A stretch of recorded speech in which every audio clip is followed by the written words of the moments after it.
এটা ভেবেই সে ধীর পায়ে গিয়ে অতি সন্তর্পণে দরজার খিলটা খুলে দিল। তারপর কোনো শব্দ না করেই খাটের এক পাশে গিয়ে শুয়ে পড়ল।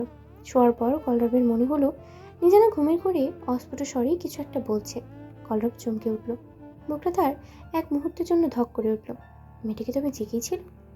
সে ভয়ে ভয়ে নিজানার মুখের কাছে একটু ঝুঁকে আসতেই ওর তপ্ত নিঃশ্বাস অনুভব করলো।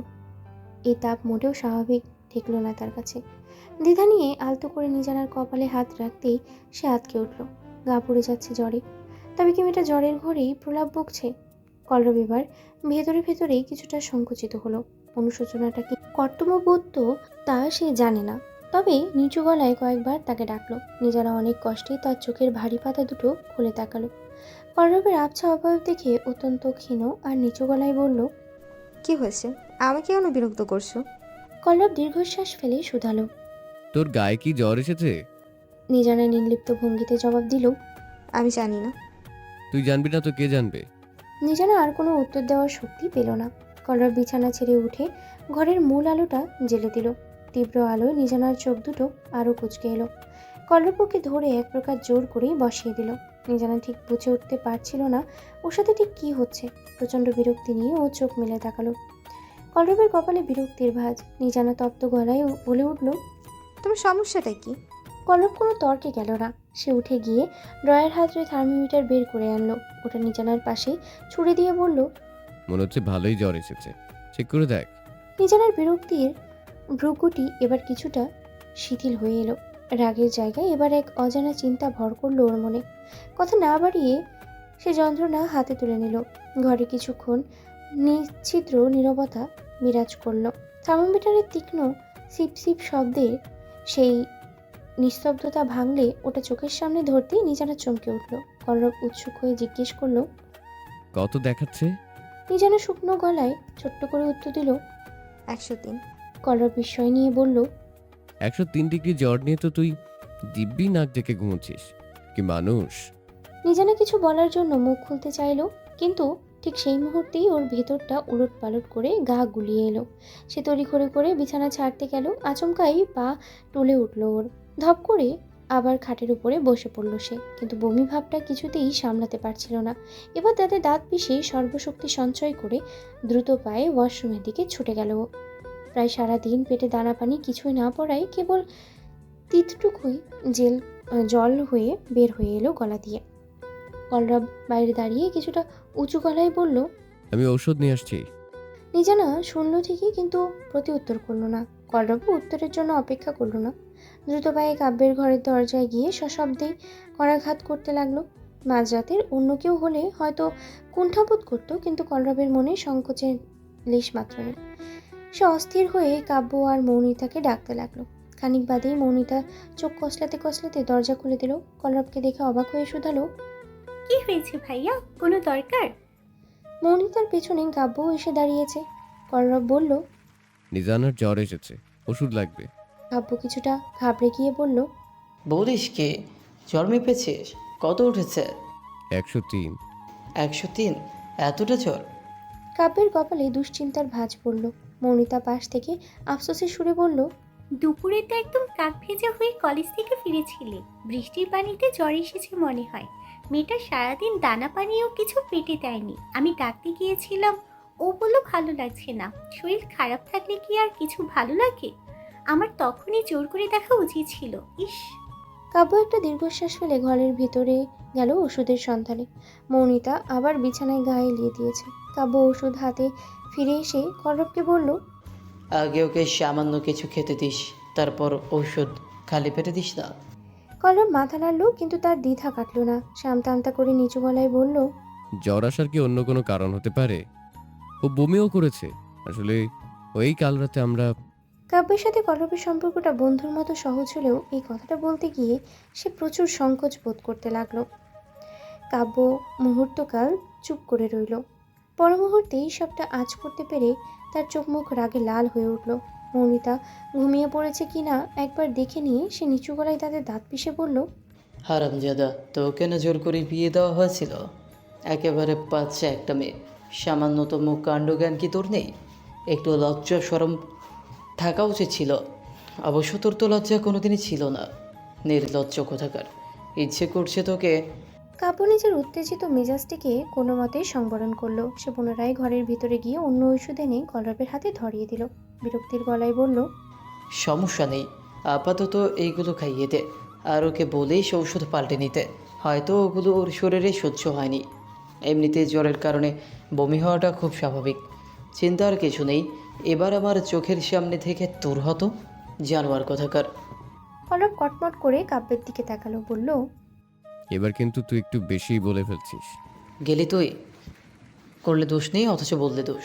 কলরবের আর কোনো উত্তরের অপেক্ষা না করেই তার মুখের উপরে সশব্দে দরজা বন্ধ করে দিল কাব্য।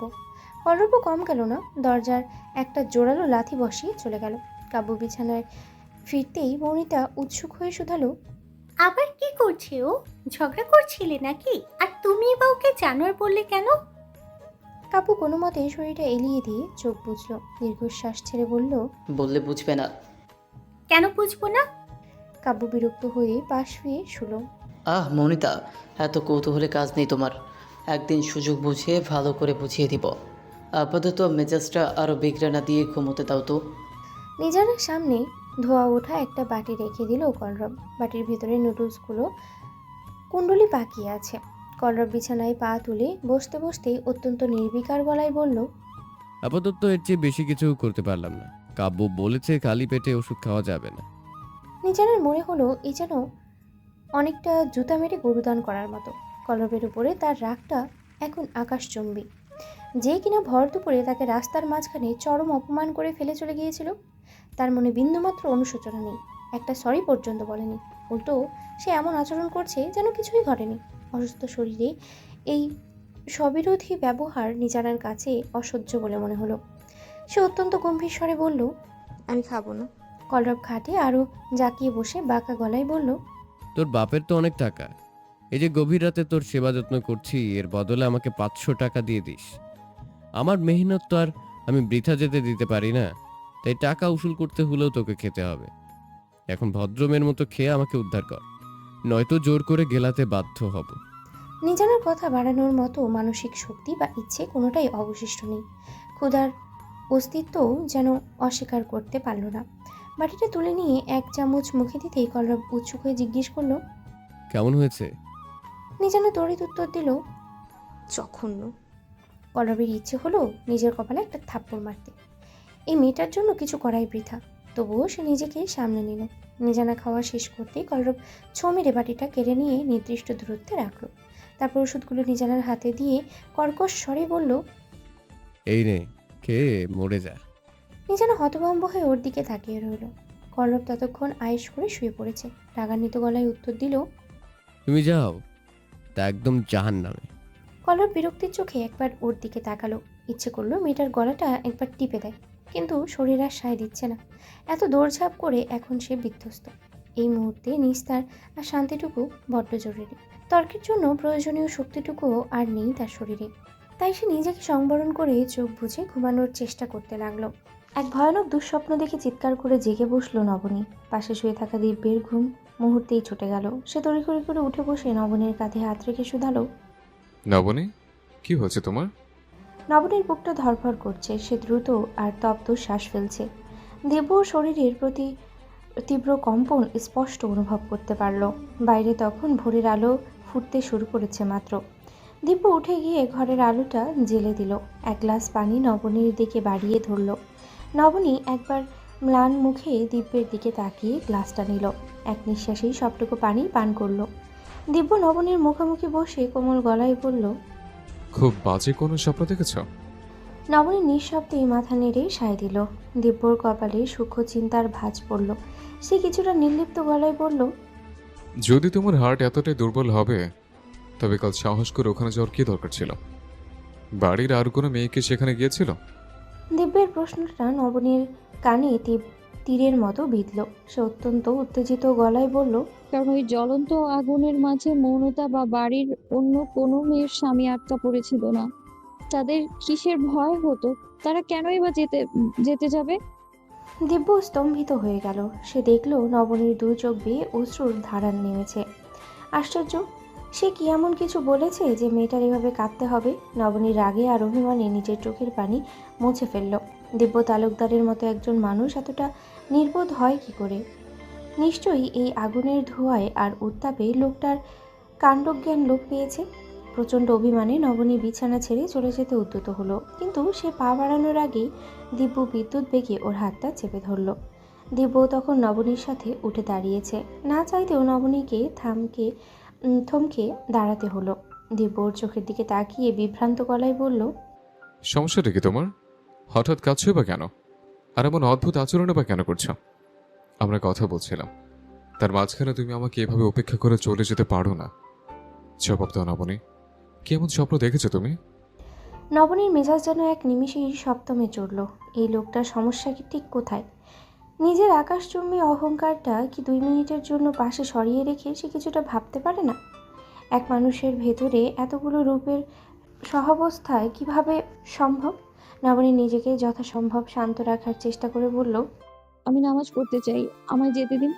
কথাটা বলার পরক্ষণেই নবনীর মনে হলো সে অত্যন্ত অযৌক্তিক একটা অজুহাত দাঁড় করিয়েছে। বাইরের পৃথিবীটা এখন স্বচ্ছ হয়ে উঠেছে। ভোরের স্নিগ্ধ আলোয় চারদিকে উদ্ভাসিত। নামাজের ওয়াক্ত সম্ভবত পার হয়ে গেছে। ভাবনার জালে ছড়িয়ে থাকতেই সে নিজের হাতে এক প্রবল টান অনুভব করলো। দিব্য হ্যাচকা টানে ওকে নিজের মুখোমুখি দাঁড় করালো। ওর তীক্ষ্ণ ও স্থির দৃষ্টি নিবদ্ধ হলো নবনীর পানে। নবনী বরাবরের মতোই এখানে বড় অসহায়। ওই চাউনির দিকে সরাসরি তাকিয়ে থাকার সাহস ওর নেই। সে চোরের মতো মাথা নিচু করে এদিকে ওদিকে তাকাতে লাগলো। দিব্য গম্ভীর গলায় বলল, মিথ্যা বলাটাও একটা শিল্প নবনী, তবে সে মিথ্যাটা কতটুকু টিকবে তা নির্ভর করে সামনের মানুষটা কে তার উপর। আমাকে চিনতে তোমার আর কতদিন সময় লাগবে? নবনী এক পলক তাকাতেই দৃষ্টি সরিয়ে নিল। তীক্ষ্ণ স্বরে বলল, দেখুন। দেখছি তো, দেখার মতো যথেষ্ট সাহস আমার আছে। ওসব কথা বাদ দাও, এখন আসল কথাটা বলো। তুমি কি কোনো বিশেষ কারণে আমার উপর রেগে আছো? নবনী আকাশ থেকে পড়ল। সে তো রাগ করেনি, কেবল প্রচণ্ড বিরক্ত হয়েছে, অভিমান করেছে। আর যদি মনের কোণে রাগ জমেও থাকে তবে তার কারণ সে নিজেও ঠিক জানে না। কিন্তু সামনের এই মানুষটা নাছোড়বান্দা। উত্তর না নিয়ে সে যে আজ ছাড়বে না তা বেশ বোঝা যাচ্ছে। নবনী মিনমিন করে বলল, কই না তো, আপনার উপর হুট করে রাগ করতে যাব কেন? দিব্যের মনে হলো নবনী সম্ভবত তার পড়াশোনা বন্ধ হওয়া আর নিজানার জন্য করা নিয়মের শিথিলতা নিয়েই ক্ষুব্ধ। সে মনে মনে চাইল নবনী যেন বিষয়টা সহজভাবেই গ্রহণ করে। তাই শান্ত গলায় বুঝিয়ে বলল, দেখো নবনী, যদি নিজানের পড়াশোনা নিয়ে তোমার মনে কোনো ক্ষোভ থেকে থাকে তবে তুমি নিজেও জানো ওর পরিস্থিতিটা একটু ভিন্ন। আমি পড়াশোনার বিরোধী নই, কিন্তু আমাদের বাড়ির এই নিয়মটা বহু বছর পুরনো। বিয়ের আগেই কি তোমাকে এই বিষয়ে স্পষ্ট করে জানানো হয়নি? নবনী বিস্মিত বিষয় নিয়ে দিব্যের দিকে তাকিয়ে রইল। মানুষটা কোথাকার কোথায় নিয়ে গেল?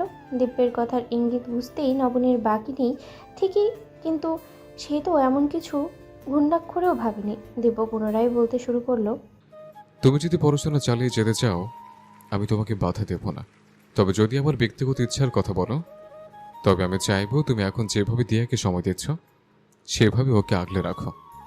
তোমার কাছে সত্যিটা বলতে দ্বিধা নেই, আমার আম্মু আমাকে করড়ব বা কুহুর মতো অতটা পছন্দ করেন না, কিন্তু আমি আমার মাকে খুব ভালোবাসি আর আমি কখনো তার ইচ্ছার বিরুদ্ধে যেতে পারবো না। আমি চাইবো তুমিও যেন তেমন কিছু না করো। তবে ওই যে বললাম, তোমার যদি একান্ত ইচ্ছা থাকে তবে তোমার পূর্ণ স্বাধীনতা আছে, আমি সেখানে বাধা হয়ে দাঁড়াবো না। নবনীর কানে বাকি কথাগুলো আর পৌঁছালো না। সে কেবল দিব্যের একটি বাক্যে এসে থমকে দাঁড়িয়েছে। অলেখা কেন তার নিজের সন্তানকে পছন্দ করেন না? নবনী হতভম্ব হয়ে প্রশ্ন করলো, উনি আপনাকে কেন পছন্দ করেন না? উনি কি আপনার নিজের মা নন? নবনীর মনে একরাশ বিস্ময় আর কৌতূহল উকি দিল, যা আগের মুহূর্তের সব অভিমানকে এক মুহূর্তেই ফিকে করে দিল।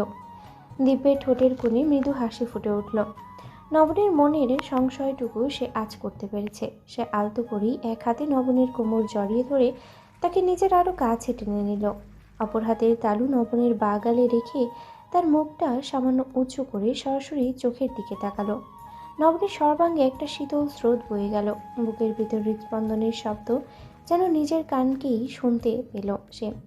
চোখের পাতা দুটো অবাধ্য হয়ে বারবার কেঁপে উঠছে। দিব্য নিচু স্বরেই বলল, আস্তে কথা বলো নবনী, দিয়া জেগে যাবে তো। উনি আমার জন্মদাত্রীর মা, এটা সত্য। তবে তুমি আমাকে ঠিক যে কারণে একসময় পছন্দ করতে না, উনিও ঠিক একই কারণে আমায় খুব একটা পছন্দ করেন না। নবনী আড়ষ্ট হয়ে গেল। সেই দিনগুলোতে সে তো সত্যিই ছোট ছিল। অবুঝ মন তখন মানুষের বাহ্যিক রূপটাই ছিল সব। আজ এই মুহূর্তে দাঁড়িয়ে নিজের সেই পুরনো মানসিকতার কথা ভেবে সে প্রচণ্ড লজ্জা বোধ করল। মনে মনে ভাবলো এই একটি কথা নিয়ে লোকটি আর কতদিন তাকে খোটা দেবে। কিন্তু পরক্ষণে এক গভীর বিস্ময় তাকে গ্রাস করলো। সে না হয় বাইরের মানুষ ছিল, কিন্তু অলেখা তো দিব্যের মা। মা হয়ে নিজের সন্তানকে গায়ের রঙের কারণে অপছন্দ করা কি আদৌ সম্ভব? নবনী কিছু বলতে গিয়েও কথা হারিয়ে ফেলল। নিজেকে সামনে নিয়ে অস্ফুট স্বরে বলল, দেখুন, তখন আমি সত্যি ছোট ছিলাম, অত কিছু বুঝতাম না। দীপু মনে মনে বেশ কৌতূহল বোধ করলো। লজ্জায় নবনীর ফর্সা মুখটা এখন ডালিমের ন্যায় লাল হয়ে উঠেছে। আড়ষ্টতায় সে যেন নিজের ভেতরেই কুঁকড়ে যাচ্ছে।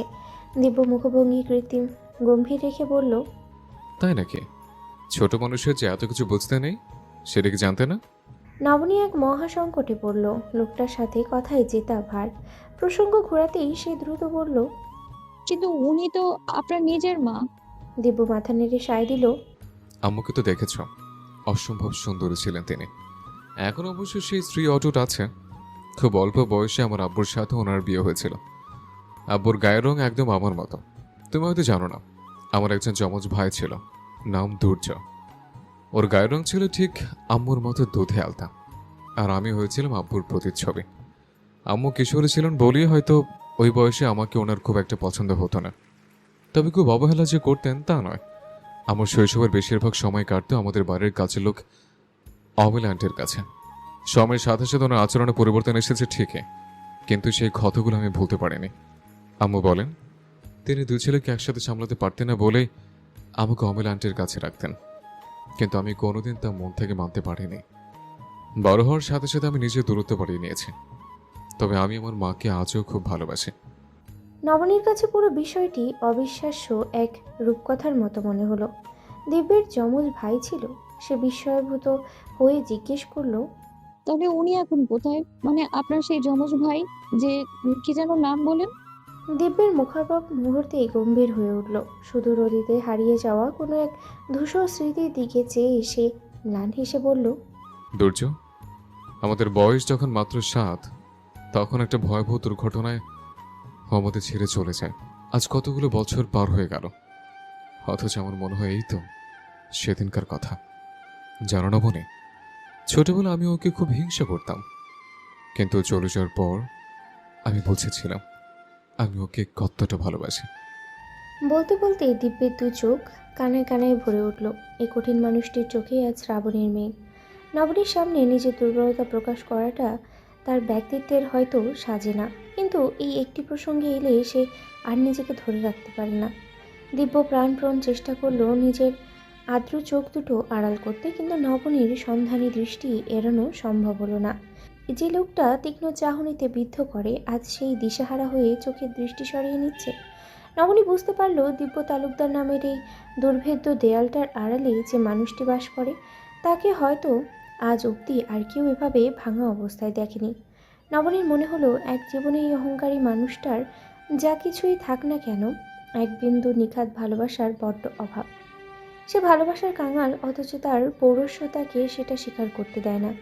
দিব্য যখন নবনীকে ছেড়ে দূরে সরে যেতে চাইল, নবনী তখন নিজের পায়ের পাতায় ভর দিয়ে খানিকটা উঁচু হলো। দুই হাতে সজোরে জড়িয়ে ধরল দিব্যের গলা। দিব্যের মাথাটা টেনে নিয়ে নিজের কাঁধে ঠাঁই দিল সে। দিব্য মুহূর্তের জন্য হতভম্ব হয়ে থমকে দাঁড়ালো। নবনী তার চুলে বিলি কেটে দিচ্ছে, পিঠে হাত বুলিয়ে দিচ্ছে, ঠিক যেমন করে মা তার অবুঝ সন্তানকে শান্ত করে। অদ্ভুত এক প্রশান্তি দিব্যের সমস্ত অস্তিত্ব জুড়ে ছড়িয়ে পড়ল। সে নিজেও আর নিজেকে সংবরণ করতে পারল না। আরও নিবিড়ভাবেই নবনীকে নিজের বাহু ডোরে আবদ্ধ করল। দিব্যর তপ্ত অশ্রুতে নবনীর কাঁধ ভিজে একাকার হয়ে গেল। নবনী অনুভব করতে পারল এই বিশাল মানুষটার ভেতরে গুমড়ে মরা বহু বছরের জমানো কষ্টগুলো আজ শ্রাবণীর ধারার মতো ঝরে পড়ছে। ঘুমের ঘোরেই একটা কর্কশ গালি কানে আসতেই ধরফর করে চোখ মেলল নিজানা। সকালেই এমন কুরুচিপূর্ণ শব্দের উৎস খুঁজতে গিয়ে তার নজর পড়ল আয়নার সামনে। সেখানে দাঁড়িয়ে দিব্যি চুল ব্রাশ করছে কলরব, কানে ফোন ধরা, কার সাথে যেন বেশ চড়া গলায় কথা বলছে সে। সকাল সকাল বেশ পরিপাটি আর ফিটফাট হয়েই তৈরি সে। দেখলেই বোঝা যায় কোথায় বেরোনোর তাড়া আছে। নিজানা বিছানায় উঠে বসলো। মাথাটা এখনও কিছুটা ভার, আর ভার ঠেকলেও শরীরের তপ্ত ভাবটা আর নেই। জ্বরটাও বোধ হয় রাতের ওষুধেই নেমে গেছে। হঠাৎ একটা চিন্তা মস্তিষ্কে বিদ্যুৎ চমকের মতো খেলে যেতেই নিজানা চমকে উঠল। সে দ্রুত খাট থেকে নেমে ধীর পায়ে গিয়ে কলরবের ঠিক পেছনে দাঁড়ালো। আয়নার প্রতিবিম্বে নিজানাকে লক্ষ্য করলো কলরব। ভ্রুকুচকে বিরক্তি নিয়ে ফোনটা বিছানায় ছুঁড়ে ফেলে সে ঘুরে দাঁড়ালো। নিজানার তীক্ষ্ণ চাউনির মুখোমুখি হয়ে কর্কশ স্বরে বলল, কি সকাল সকালভাবে কি দেখছিস? মনে হচ্ছে চোখ দিয়ে একদম গিলে ফেলবি। নিজানার বিরক্তিতে মুখ কুচকে এলেও সে নিজেকে সংযত করলো। অত্যন্ত শান্ত গলায় প্রশ্ন করলো, তুমি কাল রাতে ঘরে ঢুকলে কিভাবে? আমার খুব স্পষ্ট মনে আছে, আমি নিজের হাতে দরজা ভেতর থেকে বন্ধ করেছিলাম। কলরব মুহূর্তের জন্য থতমত খেয়ে গেল। কি মুসিবত! মেয়েটার স্মৃতিশক্তি মারাত্মক। ঠিক মনে পড়ে গেছে। পরক্ষণেই এক চিলতে কৃত্রিম হাসি টেনে স্বাভাবিক হওয়ার ভান করে বলল, দেখ, তুই নিজেকে আইনস্টাইন ভাবলেও তোর মগজটা আসলে অতটাও সচল না। দরজা তো খোলাই ছিল, বন্ধ থাকলে আমি ঘরে আসতাম কি করে? যত তো ফালতু কথা। নিজানা মানতে নারাজ। সে এক পা এগিয়ে গিয়ে বলল, একদম নাটক করবে না। সেদিনও ঘরের দরজা ভেতর থেকে আটকানো ছিল, অথচ তুমি ঘরে ছিলে না। আবার পরে বাড়ির ভেতর থেকে তোমাকে বের হতে দেখলাম। সত্যি করে বলো তো, এসবের রহস্য কি? নয়তো আমি ছোট আম্মুকে গিয়ে সব বলে দেবো কিন্তু। কলরব তাচ্ছিল্যের সুরে বলল, মামুকে গিয়ে বলে দেবো? ওর ন্যাকা একটা। তোর মামুকে আমি কি ডরাই নাকি? যা গিয়ে বলে আয়। তার মানে তুমি সরাসরি কিছু বলবে না, তাই তো? কলরব কোনো জবাব দেওয়ার প্রয়োজন বোধ করলো না। সে পাশ কাটিয়ে ঘর থেকে বেরিয়ে যেতে উদ্যত হতেই নিজানা আবার ওর পথ আগলে দাঁড়ালো। কলরব এবার মেজাজ হারিয়ে নাক মুখ কুঁচকে বলে উঠল, সমস্যা কি তোর? তুই কি চাস তোকে তুলে একটা আছাড় মারি?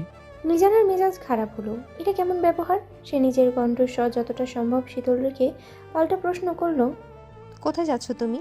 আর রোজ এত রাত পর্যন্ত কোথায় থাকো তুমি? বলবে কি? কলরবের কণ্ঠস্বরে তাচ্ছিল্য। সেটা কি তোকে কৈফিয়ত দিতে হবে নাকি? দিতে হবে, অবশ্যই দিতে হবে। কলরব এক পা এগিয়ে এসে বিদ্রুপের সুরে বলল, তোর মনে হয় না তুই একটু বেশি বলে ফেলছিস? তুই আমার কে যে তোকে সব বলতে হবে? কথাটা তীরের মতো নিজানার বুকে বিঁধল। সে কি সত্যি কেউ না? এই ঘরে, এই জীবনে তার অবস্থানটা কি এতটাই নড়বড়ে যে কলরব অবলীলায় তাকে এই প্রশ্ন করতে পারল? অপমানে নিজানার ভেতরটা দুমড়ে মুচড়ে গেলেও সে নিজেকে সামলে নিল। স্থির গলায় বলল, ঠিক আছে, বলতে হবে না। তবে একটা কথা কান খুলে শুনে রাখো, রাত 10টার পর এই ঘরের দরজা বন্ধ থাকবে। তুমি দরজায় ধাক্কাতে ধাক্কাতে অজ্ঞান হয়ে গেলেও আমি খুলবো না। কথাটা শেষ করে নিজানা পাশ কাটিয়ে চলে যেতে চাইল, কিন্তু কলরব তড়িৎ গতিতে ওর হাত চেপে ধরে আবারও মুখোমুখি দাঁড় করালো। দাঁতে দাঁত পিষে বলল, আমাকে হুমকি দিচ্ছিস? ভুলে যাস না, এটা আমার বাড়ি, আমার ঘর। এখানে তুই বলার কে শুনি?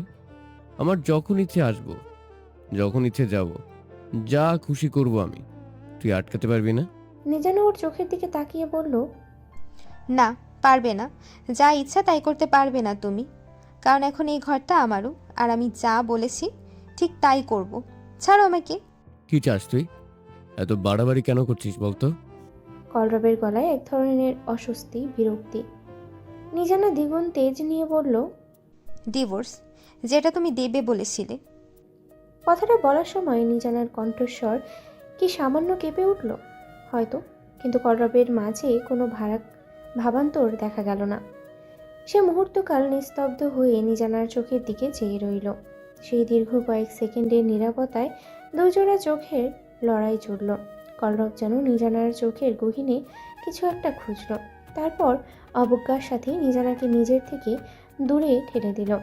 অত্যন্ত শীতল আর নির্লিপ্ত গলায় বলল, ঠিক আছে, তাই হবে।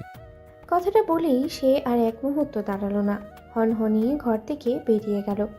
হতভম্ব নিজানা পাথর হয়ে দাঁড়িয়ে রইল। তার ছলছল চোখের দৃষ্টি ঝাপসা হয়ে এলো। সেই ঝাপসা চোখেই সে কলরবের চলে যাওয়ার পথের দিকে তাকিয়ে রইল। সকালে নাস্তার টেবিলে বাড়ির প্রায় সকলেই উপস্থিত। নিজানা এসে বসতেই মৌমিতা উদ্বেগের সাথে জিজ্ঞেস করলো, নিজানা, তোমার শরীর এখন কেমন? জ্বরটা কি একটু কমেছে? নিজানা মৃদু মাথা নেড়ে সায় দিল। দিব্য অবাক হয়ে প্রশ্ন করলো, তোর জ্বর এসেছিল নাকি রে? হুট করে এমন জ্বর হলো কিভাবে? এখন কেমন বোধ করছিস? মৌনিতার কথা শুনে টেবিলের উপস্থিত কয়েক জোড়া চোখ স্থির হলো নিজানার উপরে। কেবল কলরব তালুকদারের কোনো হেলদোল নেই। সে যেন জগতের সব ভাবনার ঊর্ধ্বে থেকে নিশ্চিন্তে খেয়ে যাচ্ছে। মৌনিতা উত্তর দিল, জ্বর আসবে না কেন বলো? কাল কলেজ থেকে ফেরার সময় কাইফের সাথে একদম কাক ভেজা হয়ে ফিরেছিল মেয়েটা। আশাদ তালুকদার কিছুটা সন্দিহান গলায় বললেন, কায়েফের সাথে কেন? কলরব কি তোমাদের আনতে যায়নি? কলরব, আমি কি তোমাকে নির্দিষ্ট করে বলে দিইনি? কলরব খাওয়া থামিয়ে নির্বিকার মুখে তাকালো। অত্যন্ত নির্লিপ্ত স্বরে বলল, আমি আনি বা কায়েফ আনুক, কে একজন নিয়ে এলেই তো হলো, এতে এত আলোচনা কি আছে? কায়েফ এতক্ষণ চুপ ছিল। গম্ভীর গলায় প্রতিউত্তর করলো, আমি মোটেও কাউকে আনতে যাইনি। আমি বাড়ি ফিরছিলাম, পথে দেখলাম ও প্রচণ্ড বৃষ্টির মধ্যে একা রাস্তা দিয়ে হাঁটছে। নিজের দায়িত্বহীনতাকে অন্য দায়িত্ব বলে চালিয়ে দিলে সব মিটে যায় না। আশাদ তালুকদারের কণ্ঠস্বর এবার বেশ ভারী হয়ে এলো। তিনি নিজানার দিকে তাকিয়ে বললেন, নিজানা, সত্যি করে বলো তো কি হয়েছিল? তুমি কলরবের সাথে কেন ফেরোনি? ও কি তোমাকে আনতে যায়নি? নিজানা এবার কলরবের দিকে তাকালো। মুহূর্তেই তার চোখের মিলন হলো কলরবের চোখের নীরের চাহনি। নিজানা ভাবল এই সুযোগে একটা উচিত শিক্ষা দেওয়া যাক। মাথা নিচু করে অত্যন্ত ক্ষীণস্বরে বলল, কাল কলরব আমাকে মাঝ রাস্তায় একা নামিয়ে দিয়ে চলে এসেছিল। আর কিছুক্ষণ পরে ঝড় বৃষ্টি শুরু হয়। কথাটা শুনে আরশাদ তালুকদার ক্ষিপ্ত হয়ে উঠলেন। কলরব, এসব আমি কি শুনছি? এটা কোন ধরনের কাণ্ডজ্ঞানহীন আচরণ? হ্যাঁ, আফতাব তালুকদার পরিস্থিতি সামলাতে চাইলেন, বললেন, আহ, কি শুরু করলে তোমরা? ভাইয়া, খাওয়ার টেবিলে এসব কথা কাটাকাটি কি শোভা পায়? খাওয়া শেষ করো, পরে না হয় এসব নিয়ে কথা বলা যাবে। কলরব নিচু গলায় বলল, ঠিক আছে, পরের বার থেকে আর এমনটা হবে না। এটুকু বলেই সে খাওয়া সম্পূর্ণ রেখে টেবিল থেকে উঠে পড়ল। দ্রুত পায়ে সেখান থেকে প্রস্থান করল। আশাদ তালুকদার রাগে ফুঁসতে লাগলেন। কোনো মতেই নাস্তা শেষ করে তিনিও বেরিয়ে গেলেন। একে একে দিব্য, কাব্য সবাই যার যার গন্তব্যে রওনা হলো।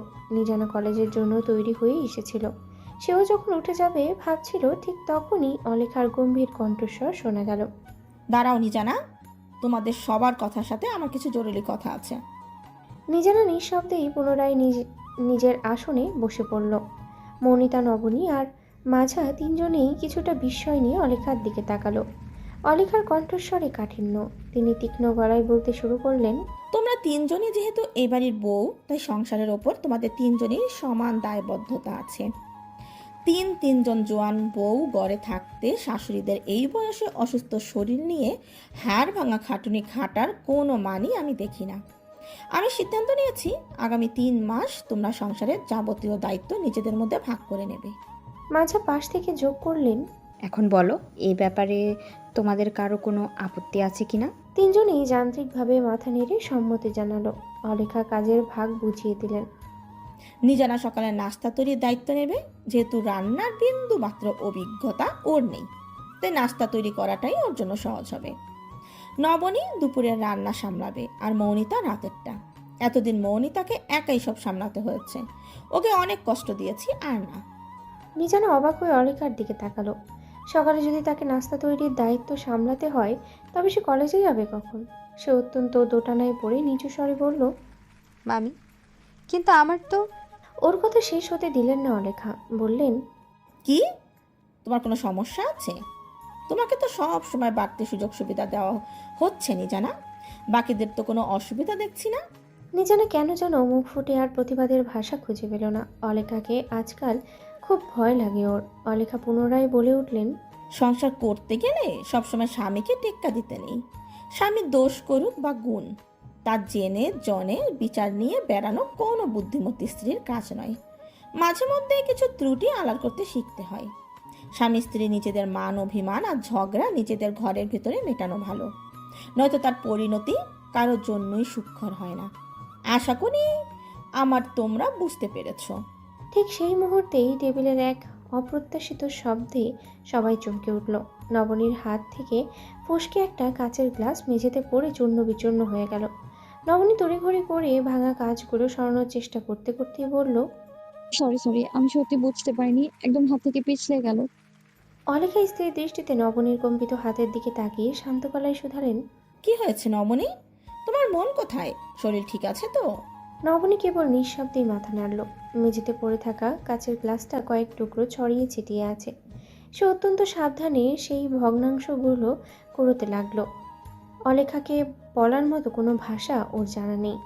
সকালে সেই বীভৎস স্বপ্নটা ছিল দিব্যকে নিয়ে। সেই থেকে এক অজানা অস্থিরতা কুড়ি কুড়ি খাচ্ছে তাকে। দিব্য বাড়ি থেকে বেরিয়ে যাওয়ার পর সেই অস্বস্তি যেন কয়েক গুণ বেড়ে বুকটা ধকধক করছে। নিজেরা ঘর থেকে বেরিয়ে এসে সদর দরজার কাছে পৌঁছাতেই বিস্ময়ে থমকে গেল। গেটের পাশে কলরব দাঁড়িয়ে আছে তার বাইকটা নিয়ে, পরনে কুচকুচে কালো টি শার্ট আর কালো প্যান্ট, মাথায় কালো হেলমেট, এমনকি বাইকটাও মিলেমিশে কালো। এই ছেলেটার কালো রঙের প্রতি এত টান কেন? সবসময় কালো জ্যাকেট বা শার্টেই নিজেকে মুড়িয়ে রাখে সে। ঠিক সেই মুহূর্তেই কায়েফ গাড়ির চাবি হাতে গ্যারেজের দিকে যাচ্ছিল। নিজানা কি ভেবে যেন ওকে ডেকে উঠল। কাইফ,